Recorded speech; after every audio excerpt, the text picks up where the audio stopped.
My name is Darko Kalki Zanmai Mirkovic.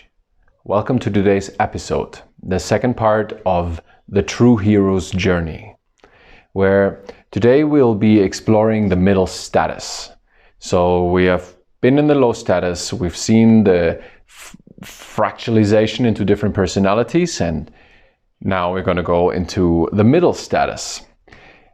So in the middle status, things are becoming more clear. We're basically closing more and more of these desktop windows, so we have less distraction and it's more clear of what is actually happening. And in the way, in the middle status, it can come down to two personalities. So it's like two inner voices that kind of see things in a polar way. So sometimes they drag us in this way and sometimes in that way. But ultimately, it's just the two polarities of the high status and its way of actually showing up in the world.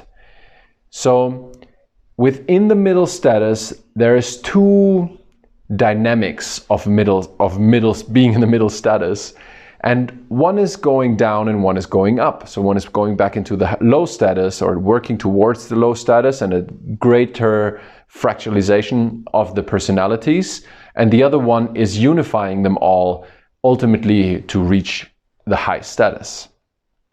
So the downward movement middle status, I call it the incognito status.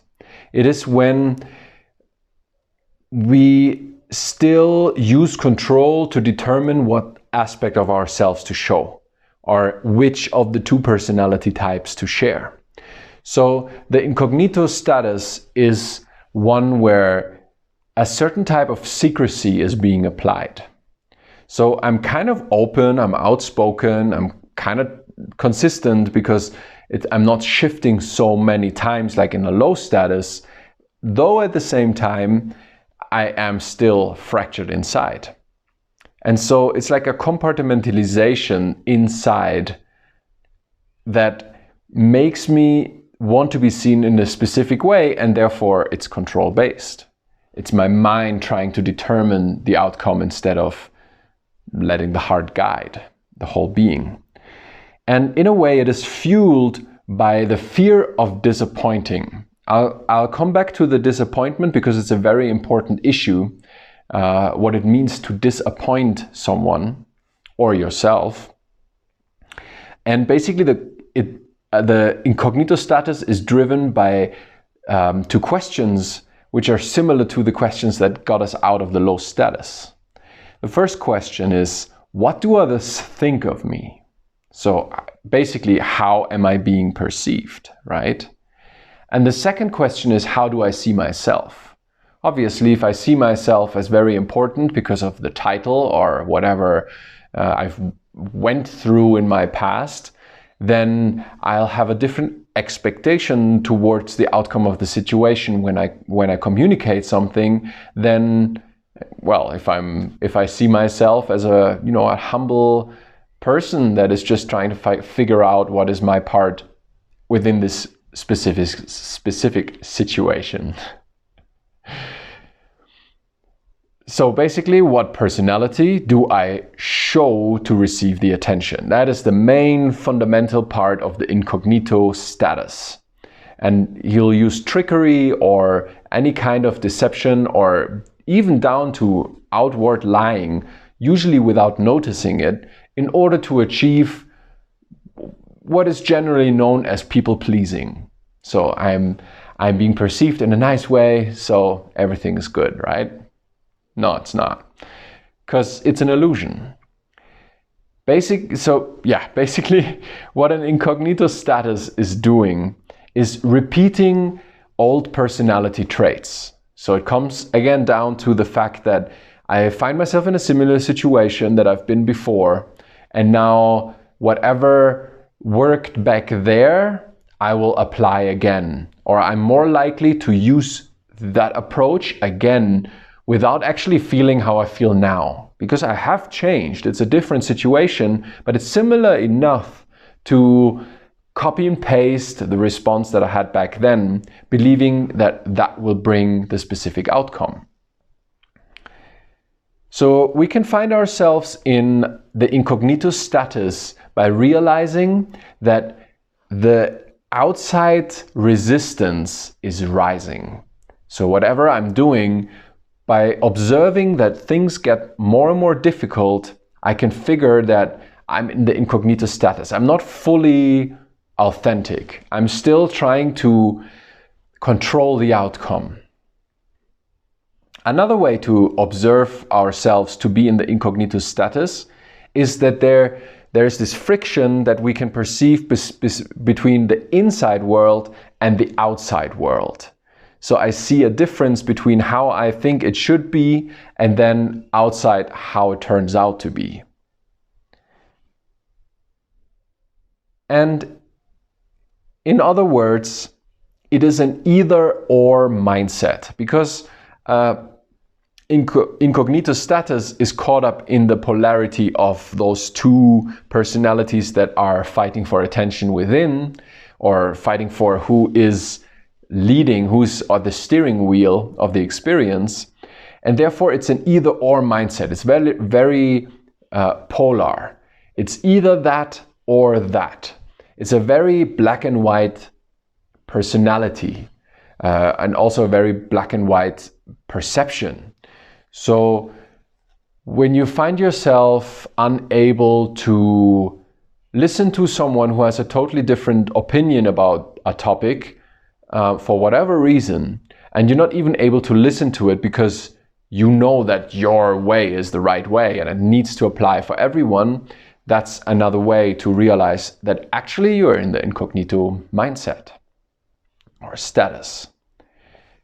And the last point being that it's a beware mentality. I'm always in the incognito status. I'm always feeling like I'm about to be exposed. Someone that gives me a lot of attention and actually has the capability to see through me might expose that I'm actually just changing my perception according to the outcome to get the recognition that I want, instead of saying the things the way that I believe them to be true and real.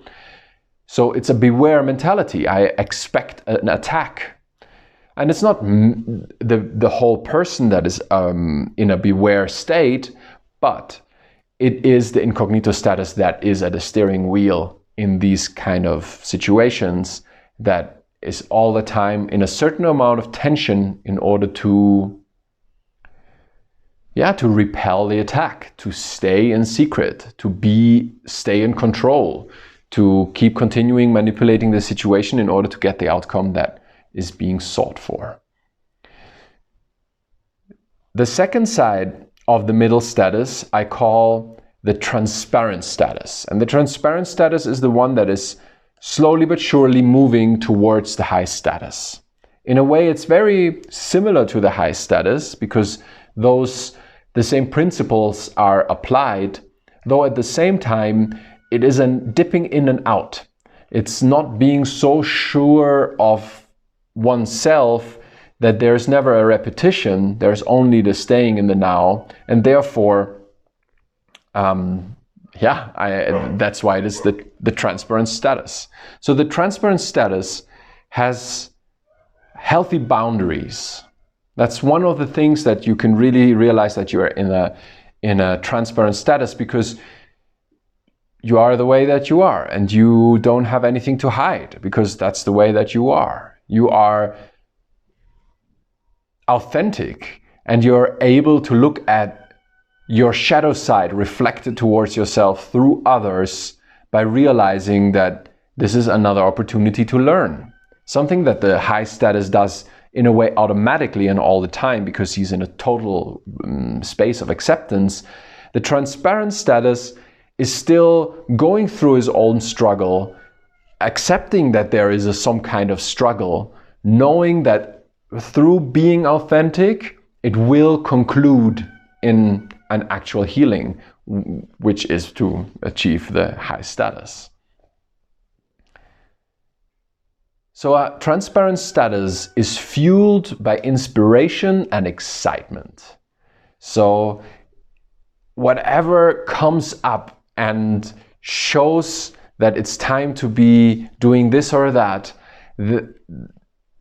through the inspiration, through the, oh wow, I have the ability and the possibility to do this excitement, this is what fuels the transparent status.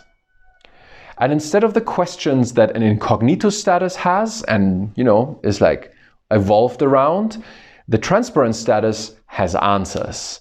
And the answers are, I am who I am right now. And if this is not appropriate for you, either you or I can walk away.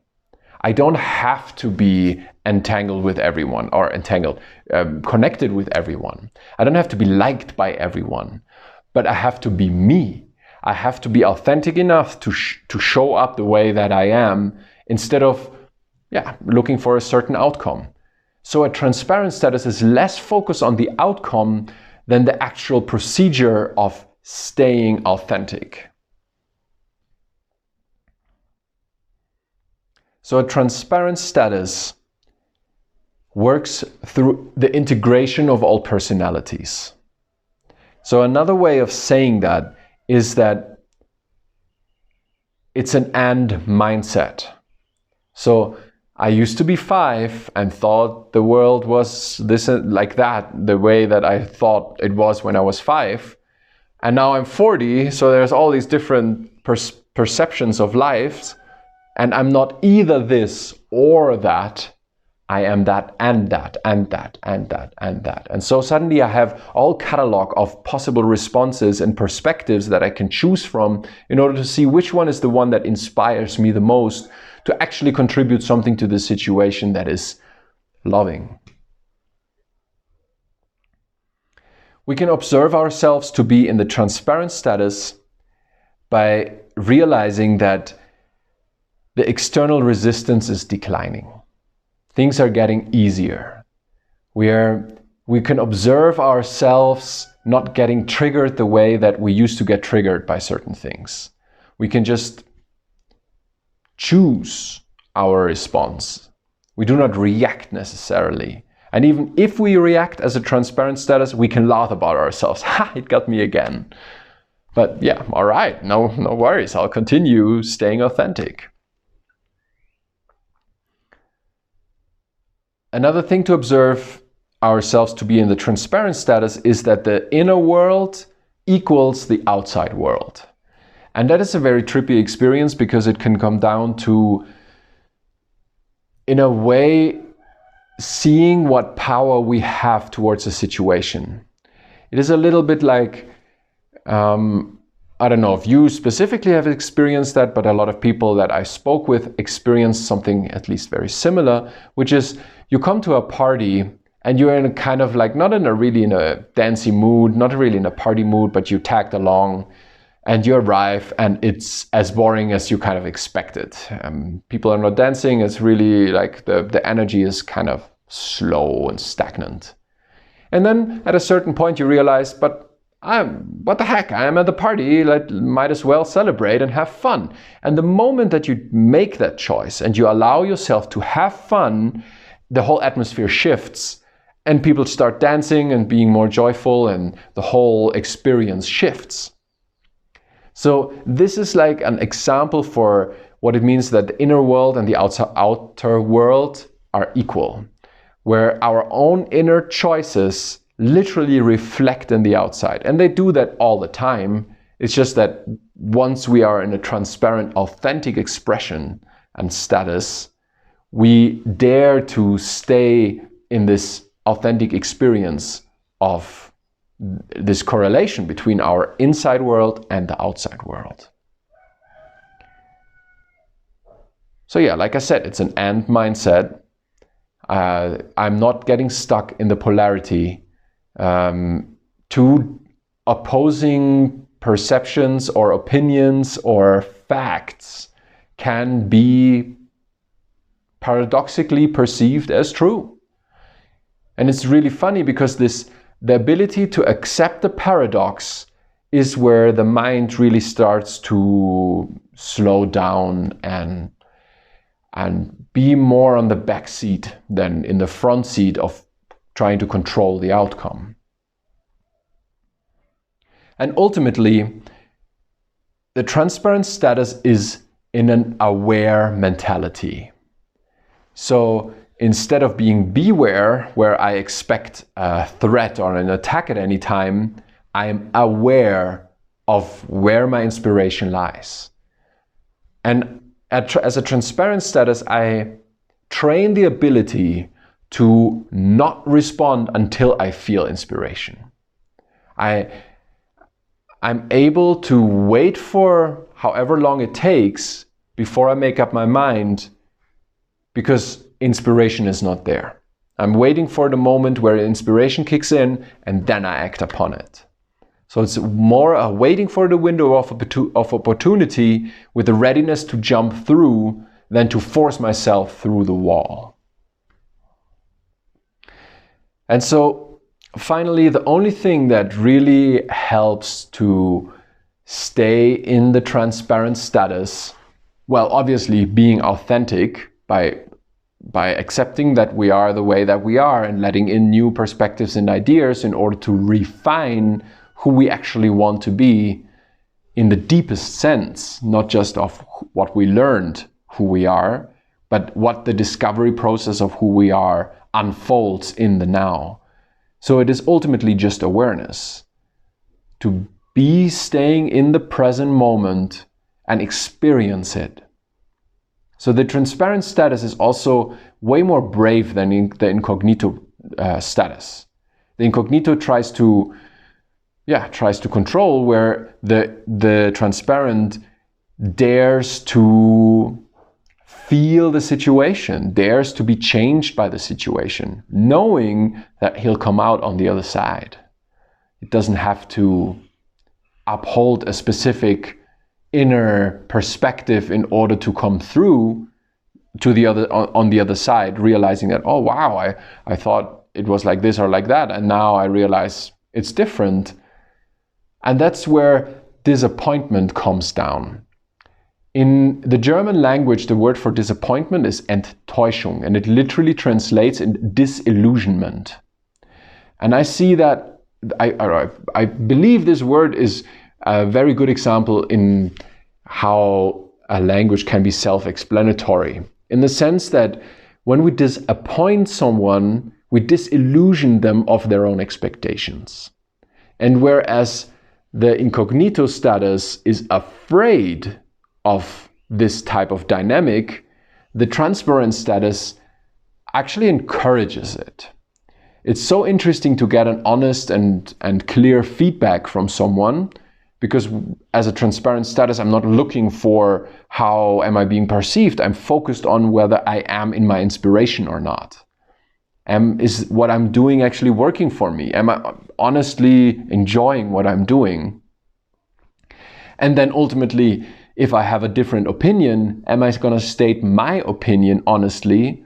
Or am I going to change the sides and, you see it like this, then I'll agree to that for some kind of harmony that is obviously not long lasting because it's built on an illusion. It's not true, because my true feelings is no, I see it different. I see it like this. And this comes with the courage of being ready to disappoint someone. And that sometimes can need harsh words. If someone steps over my boundaries, that's why the transparent status has healthy boundaries. If someone steps over my boundaries, I can calmly and with love tell that person that, no, look, here's my boundary, and I do not accept this kind of behavior within my sphere of experience. So therefore, either you step out or I step out. And that comes with, well, I'll disappoint the other person. But ultimately, it's an act of service to disillusion someone who thought that it's like this or like that, if the truth is it's different.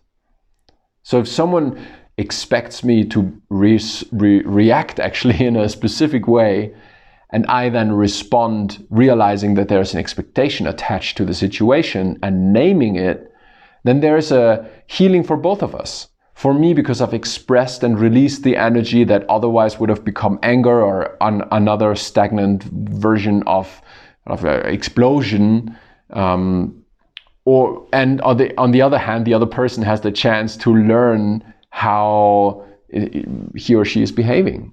Wow, I had an expectation towards you. And obviously, expectation is not unconditional love, because unconditional love does not have expectations. It's loving, it's accepting.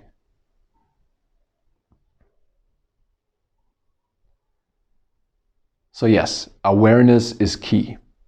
To slow down one's own rhythm, to be able to catch all these little different impulses that are happening inside of us, to be able to respond instead of react, is the fundamental key in order to step one step at a time towards a consistent and everlasting high status.